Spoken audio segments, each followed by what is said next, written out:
Mas antes eu quero aproveitar a abertura do programa, falar sobre um episódio pontual envolvendo não só o futebol como um todo, mas a imprensa, que faz parte do organismo vivo do futebol, da fauna e da flora do futebol.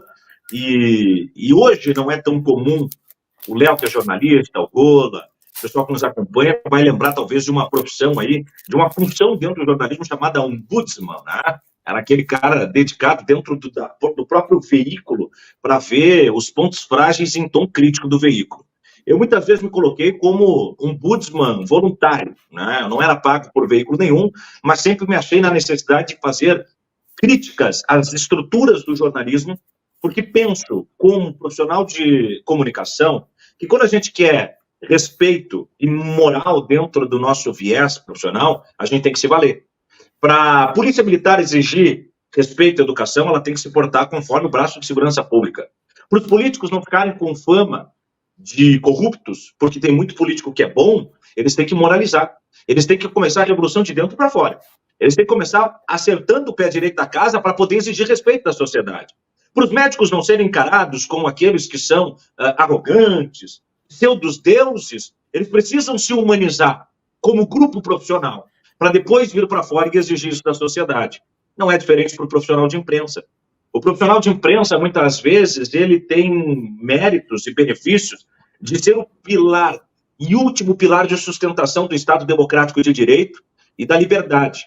Princípio básico que do iluminismo transcendeu gerações e chega até o século XXI, nos trazendo na contemporaneidade liberdade de expressão, de associação, liberdade religiosa, liberdade de um valor de necessidade de construção dos espaços.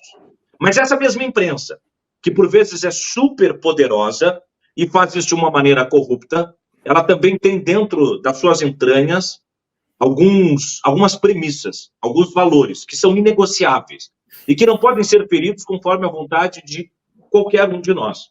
Nenhum de nós é mais forte do que toda liberdade de expressão. Quando a liberdade de expressão ela é censurada, nós estamos colocando os dedos no pescoço da dignidade da sociedade e apertando com força.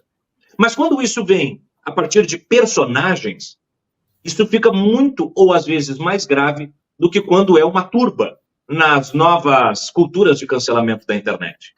Eu estou falando especialmente do caso Renato Portaluppi e César Cidade Dias. Eu quero estender uma solidariedade ao César como profissional de imprensa, assim como nós, e quero refletir sobre a conduta do Renato.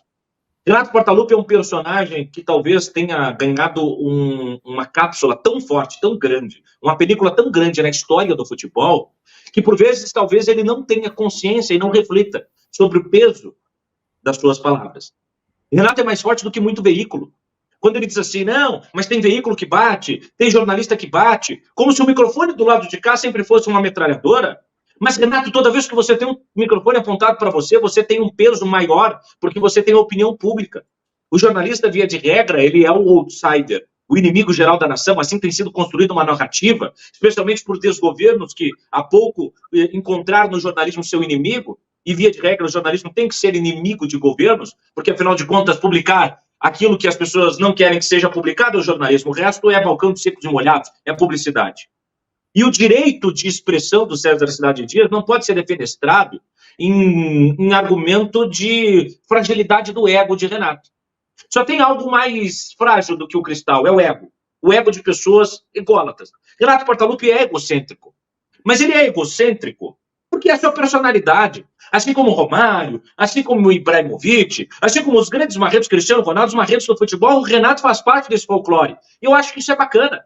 Eu acho que essa é a figura do Renato. O homem tem uma estátua.